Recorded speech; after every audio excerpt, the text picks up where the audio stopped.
하나님께서 오늘 우리에게 주신 말씀 마태복음 20장 1절에서 16절입니다. 이제 제가 하나님의 말씀을 봉독하겠습니다.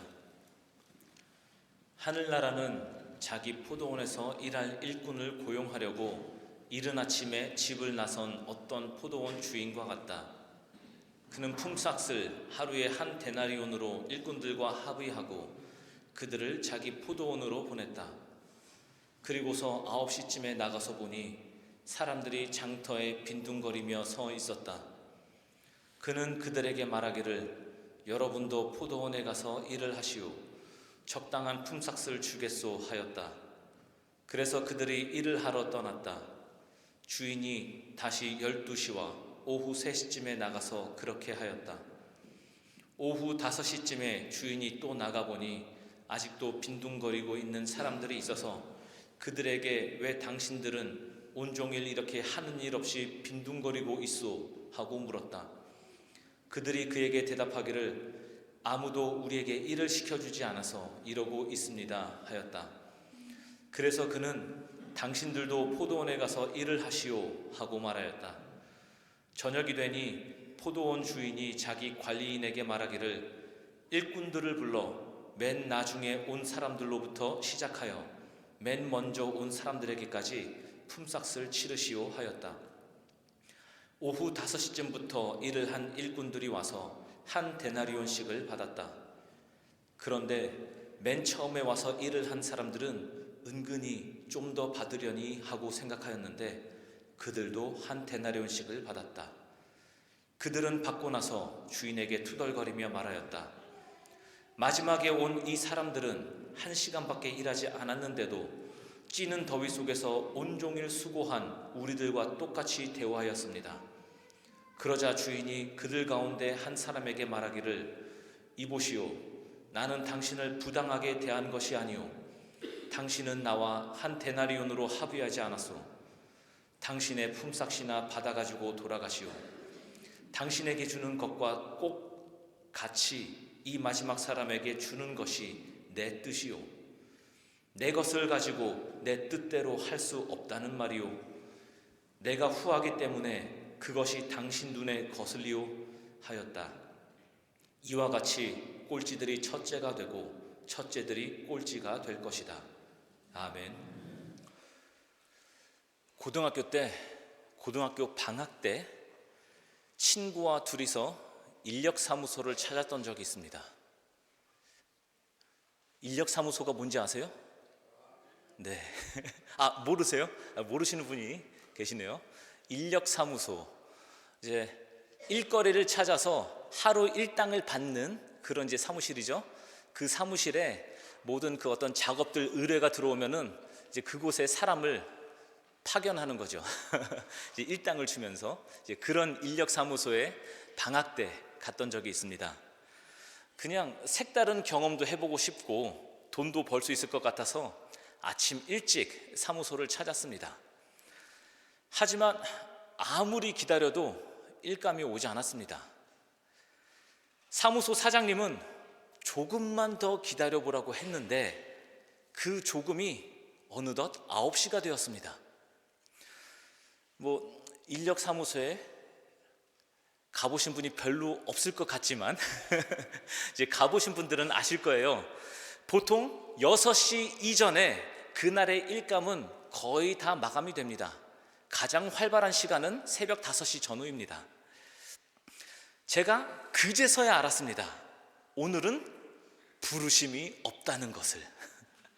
그리고 아무리 의욕이 있어도 어떤 부름이 없으면은 아무 일도 시작되지 않는다는 그 사실을, 그 냉혹한 현실을 알았습니다.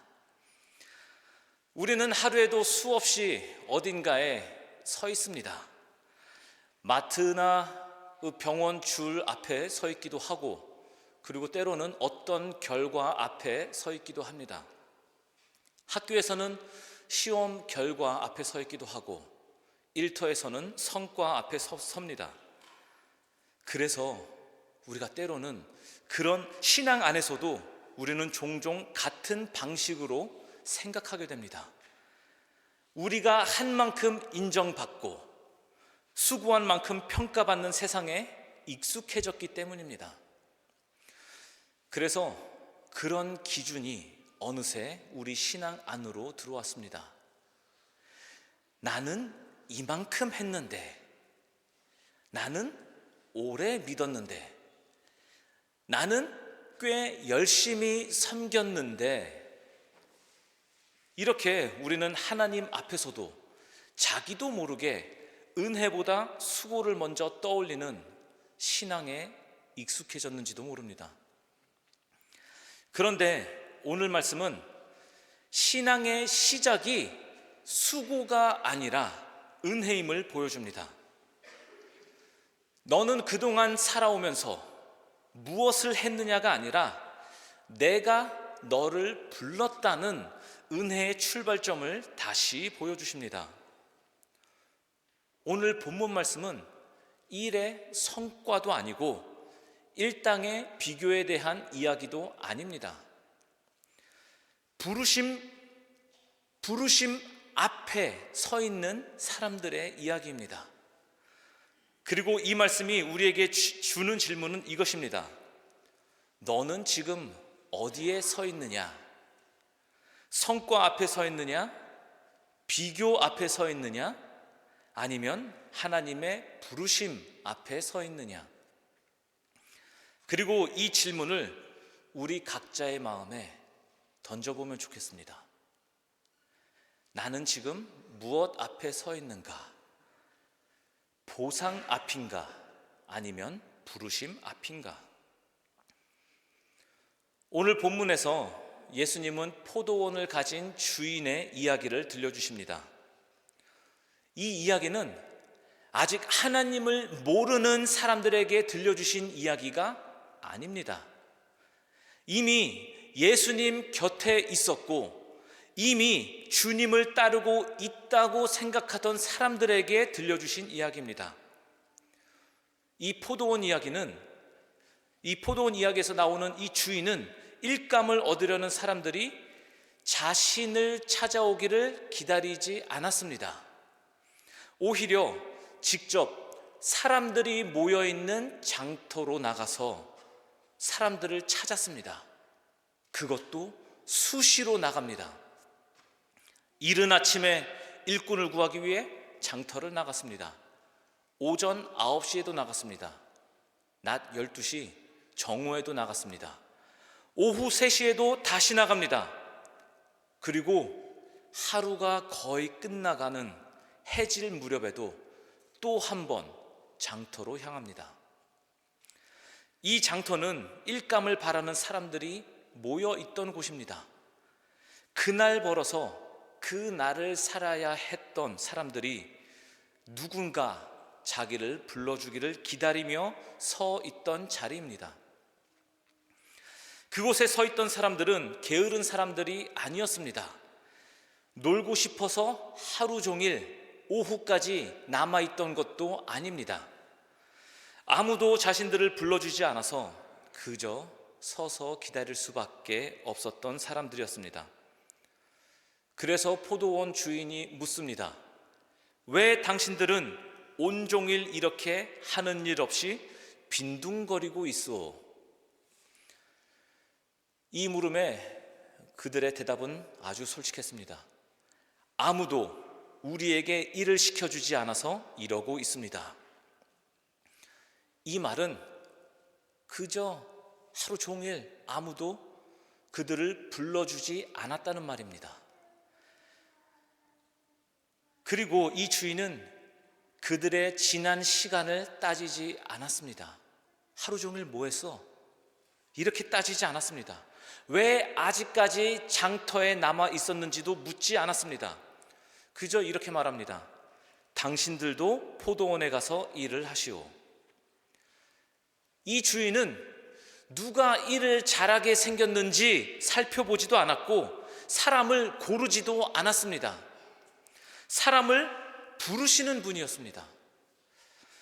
기다리게 하는 분이 아니라 찾아 나서는 분이었습니다. 포도원의 비유는 하나님 나라에 대한 비유였습니다. 예수님은 이 이야기를 통해 하나님 나라의 시작이 우리의 준비나 열심에서 출발하는 것이 아니라 하나님이 먼저 부르시는 은혜에서 시작된다는 사실을 분명하게 보여주고 있습니다. 그렇다면 우리는 이렇게 질문할 수 있습니다. 왜 하나님은 이렇게 부르시는 분이실까요? 왜 하나님은 먼저 온 사람과 나중 온 사람을 나누지 않으실까요? 왜 얼마나 준비했는지, 얼마나 오래 일했는지 먼저 묻지 않으실까요? 그리고 왜 모두에게 같은 하루의 품삯을 주실까요? 이 질문 앞에서 예수님은 분명한 방향을 보여주십니다. 하나님 나라의 기준은 사람의 계산이 아니라 하나님의 뜻에 있다는 것입니다. 그렇다면 하나님의 뜻이란 무엇일까요? 우리가 기도할 때에도 자주 하는 말이 하나님의 뜻대로 이루어질 것을 기도합니다. 그렇죠? 그런 기도 해보셨죠? 하나님의 뜻대로. 도대체 이 하나님의 뜻대로가 무엇일까요? 성경은 하나님의 뜻을 두 가지 방향으로 말합니다. 하나는 하나님께서 이미 계획하시고 반드시 이루어 가시는 뜻입니다. 이 뜻은 사람의 선택이나 상황에 좌우되지 않습니다. 누가 반대해도, 누가 막으려 해도 결국 그대로 이루어집니다. 우리가 다 이해하지 못해도 하나님은 이미 길을 정해두시고 그 길을 따라 역사를 이루어 가십니다. 그리고 다른 하나는 하나님께서 우리에게 이렇게 살라고 말씀하시는 뜻입니다. 이렇게 살아라 하시는 뜻입니다.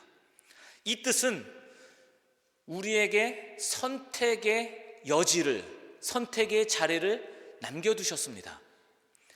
우리가 순종할 수도 있고 거절할 수도 있습니다. 우리가 흔히 말하는 자유의지를 말하는 것입니다. 그래서 이 뜻은 종종 사람들의 불순종 때문에 이루어지지 않는 것처럼 보이기도 합니다. 하지만 중요한 것은 사람들이 하나님의 말씀을 거부하더라도 하나님의 큰 계획까지 무너뜨릴 수 없다는 것입니다. 하나님은 사람의 뜻을 허용하시지만, 사람의 선택을 허용하시지만 그 허용 속에서도 결국 자신의 뜻을 이루어 가시는 분이십니다.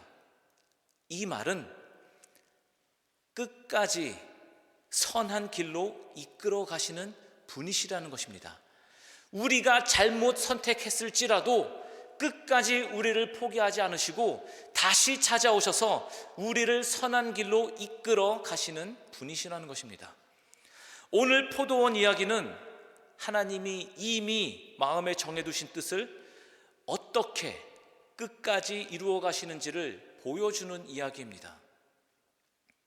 포도원 주인은 언제 나갈지, 누구를 부를지, 얼마를 줄지 모두 자기 뜻대로 결정합니다. 그리고 이렇게 말합니다. 내 것을 가지고 내 뜻대로 할 수 없다는 말이요. 내 뜻대로 한다. 이 말은 계산에 따라 사람을 나누겠다는 말이 아니라 사람을 끝까지 품겠다는 말입니다. 하나님의 뜻은 사람을 끝까지 품겠다는 뜻입니다. 왜냐하면 이 주인의 기준은 효율이 아니라 선함이기 때문입니다. 먼저 온 사람의 삭슬 깎아서 늦게 온 사람을 주는 방식이 아니었습니다. 먼저 온 사람에게는 약속한 그것을 그대로 주면서도 뒤에 온 사람까지 살려내는 방식입니다. 이 포도원 주인은 자기 이익을 챙긴 사람이 아닙니다.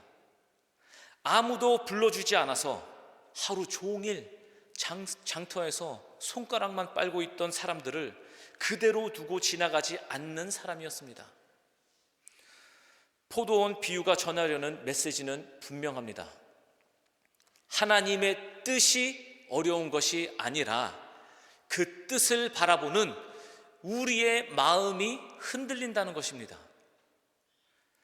우리는 종종 하나님의 뜻이 너무 관대하다고 느끼고 때로는 불공평하다고 느끼기까지 합니다. 그러나 그것은 하나님의 뜻이 잘못되었기 때문이 아니라 그 뜻을 우리의 기준으로, 이 세상이 알려준 기준으로 재어보고 있기 때문입니다. 그래서 포도원 주인의 말, 내 뜻대로 한다는 이 한마디를 우리는 오해합니다. 이 말은 무작정 하나님의 뜻대로 하면서 사람을 밀어내겠다는 말이 아니라, 계산을 따라 사람을 가르겠다는 말이 아니라 사람을 끝까지 품겠다는 말입니다. 하나님의 뜻은 효율이 아니라 선함에 있기 때문입니다. 누군가를 억울하게 만들기 위한 뜻이 아니라 누군가를 살리기 위한 뜻이었습니다. 그런데 우리는 이 선한 뜻을 자기 기준으로 헤아리다 보니 하나님의 뜻을 불공평하게 느끼게 되는 것입니다. 제가 잠비아에서 사역할 때 학교 화장실 정화조를 만드는 일이 있었습니다. 정화조가 보통 땅에 묻히죠. 땅을 깊게 팠습니다. 3m 가까이 팠습니다. 아주 고된 일이었습니다. 처음에는 두 사람이 교대로 돌아가면서 땅을 팠습니다. 며칠이 걸리는 일이죠. 일이 워낙 힘들다 보니 마지막 단계에서 한 사람을 더 투입했습니다. 땅이 깊어지면 깊어질수록 땅을 퍼올리는 것이 더 고된 일이 되죠.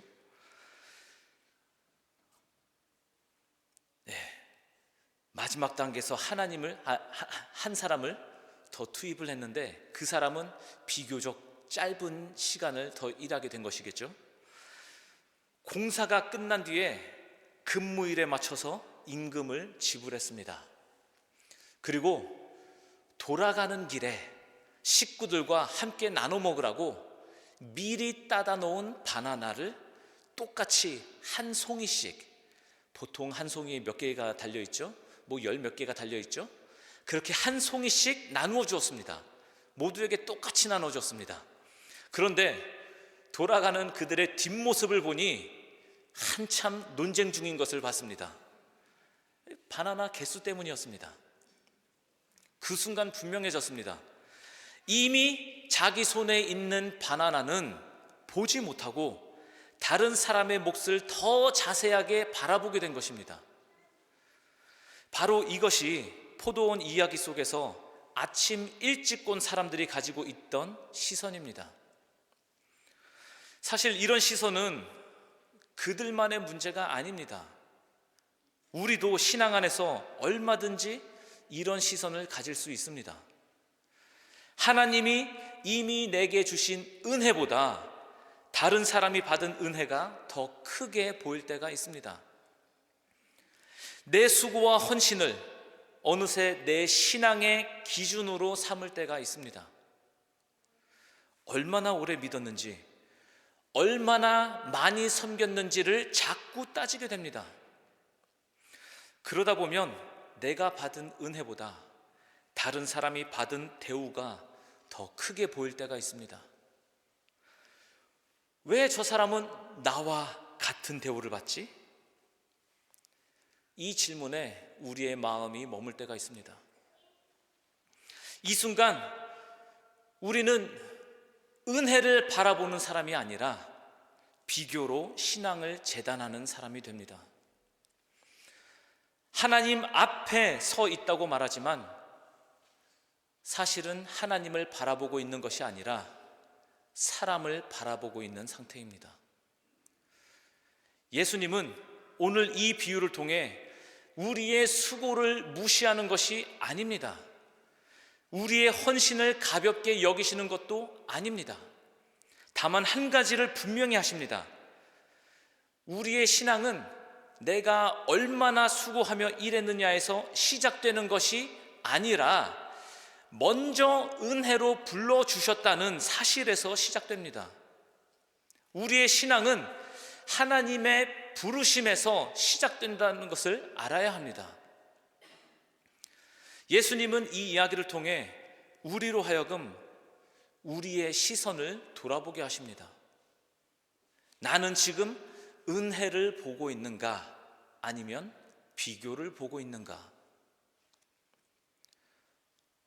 그렇다면 예수님은 이 비유를 통해 우리에게 무엇을 하라고 말씀하시는 걸까요? 비교하지 말라고만 말씀하시는 걸까요? 불평하지 말라고만 경고하시는 걸까요? 아닙니다. 예수님은 우리를 일의 양을 따지던 자리에서 사람을 바라보던 시선에서 다시 부르심 앞으로 데려가십니다. 포도원 주인의 말은 짧습니다. 당신들도 포도원에 가서 일을 하시오. 부르심입니다. 이 말 속에는 성과에 대한 평가도 없고 조건도 없고 비교도 없습니다. 오직 하나만 있습니다. 부르심입니다. 그래서 주인은 묻지 않습니다. 너는 몇 시에 왔냐? 얼마나 오래 일했느냐? 남들보다 더 했느냐? 주인이 보는 것은 하나입니다. 부르심에 응답했느냐? 불렀을 때 왔느냐? 이거 하나만 보셨습니다. 그리고 이 이야기의 끝에서 포도원 주인의 태도는 더 분명해집니다. 불평하는 사람이 있었습니다. 손해보지 않았는데 불평하는 사람이 있었습니다. 그 불평하는 사람을 밀어내지 않았습니다. 그 사람을 불러세워 약속을 다시 확인하고 자신의 뜻을 설명합니다. 하나님은 우리를 종처럼 대하시는 분이 아닙니다. 끝까지 말씀하시고 끝까지 부르시는 분입니다. 그래서 예수님은 우리를 비교의 자리에 머물게 하지 않으시고 다시 부르심 앞으로 이끌어 가십니다. 은혜에 응답하는 사람은 다른 사람을 바라보지 않습니다. 자기가 받은 몫을 계산하지도 않습니다. 대신 이렇게 고백합니다. 내가 여기 있는 이유는 내가 잘해서가 아니라 나를 불러주셨기 때문입니다. 이 고백이 회복되면 신앙은 비교에서 벗어나고 더 이상 계산하지 않게 됩니다. 그렇게 될 때 우리의 섬김은 부담스러운 의무가 아니라 감사에서 흘러나오는 응답이 됩니다. 그래서 은혜에 응답하는 사람은 비교 속에 있는 사람이 아닙니다. 하나님이 불러주셨다는 사실 앞에 서 있는 사람입니다. 그래서 오늘 말씀에서 예수님은 오늘 우리를 이렇게 이끌어 주십니다. 비교의 자리에 머물지 말고 다시 부르심의 자리로 돌아오라고 이끌어 주십니다. 부르심의 자리는 내가 얼마나 했는지를 계산하는 자리가 아닙니다. 다른 사람과 나를 비교하는 자리도 아닙니다. 부르심의 자리는 내가 너를 불렀다는 하나님의 은혜 앞에 다시 서는 자리입니다. 지난주에 우리는 공동의회를 마쳤습니다. 오늘은 교회의 모든 재직들의 명단을 받았습니다. 그 명단은 누가 더 많이 했는지를 보여주는 표가 아닙니다. 누가 더 중요한 사람인지를 나누는 기준도 아닙니다. 그 명단은 하나님의 부르심에 응답한 사람들의 이름입니다.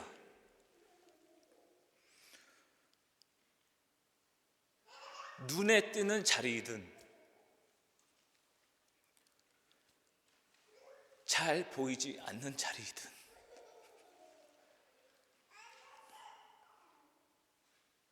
얼마나 긴 시간 헌신을 했든 아니면 이제 막 시작한 섬김이든 그 모든 이름 위에는 우리 모두에게 같은 한 가지 사실이 놓여 있습니다.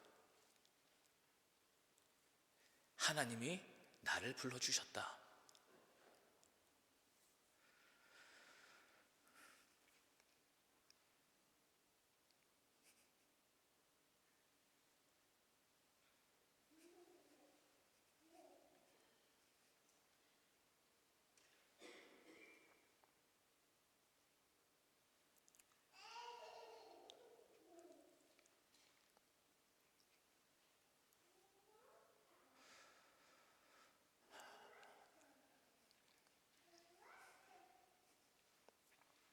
주님, 제가 여기 있는 이유는 내가 잘해서가 아니라 주님이 불러주셨기 때문입니다.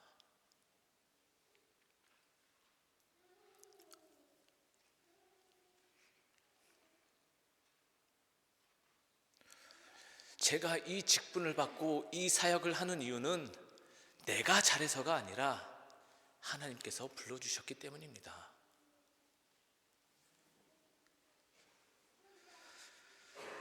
이 고백을 품고 하루에도 몇 번씩이나 장터로 나가서 사람들을 부르던 포도원 주인의 마음을 우리 한번 헤아려 보면 좋겠습니다. 우리 모두 그 포도원 주인의 마음을 헤아려 보면 좋겠습니다. 나갈 때마다, 장터에 나갈 때마다 아직까지도 부를 만한 사람이 있다는 사실에 그 포도원 주인은 기뻐했을 것입니다. 오전에도 사람들이 있었는데 오후에도 사람들이 있네? 아직까지도 부를 사람이 있네? 이 마음을 가지고 그 포도원 주인은 기뻐했을 것입니다. 그리고 이미 그 부르심 앞에 서 있는 여러분을 하나님은 기뻐하십니다. 얼마나 오래 섬겼는지 때문이 아니라 그 부르심에 응답해서 지금 여기 서 있기 때문입니다. 그러니 내가 받은 은혜의 부르심을 다시 바라보면 됩니다. 우리 각자 어떤 부르심을 가지고 이 자리에 있는지 그 부르심을 다시 바라보면 됩니다. 그리고 이렇게 살아가면 됩니다. 비교가 아니라 감사로, 불평이 아니라 기쁨으로, 은혜에 응답하는 삶으로 살아가면 됩니다. 오늘도 우리를 부르시고 지금도 포도원으로 이끌어 주시는 주님 앞에 다시 한번 기쁨으로 서는 우리가 되기를 축복하며 기도합니다. 기도합니다.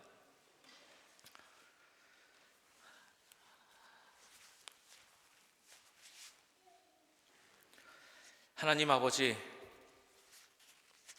오늘 말씀을 통해 우리를 먼저 불러주신 은혜를 다시 보게 하시니 감사합니다. 비교하며 서 있었던 자리에서 내려오게 하시고 부르심 앞에 다시 서게 하시니 감사합니다. 내가 얼마나 했는지가 아니라 하나님이 나를 불러주셨다는 은혜로 오늘을 살아가게 하시고 감사로 응답하는 삶을 살게 하여 주옵소서. 예수 그리스도의 이름으로 기도드립니다. 아멘.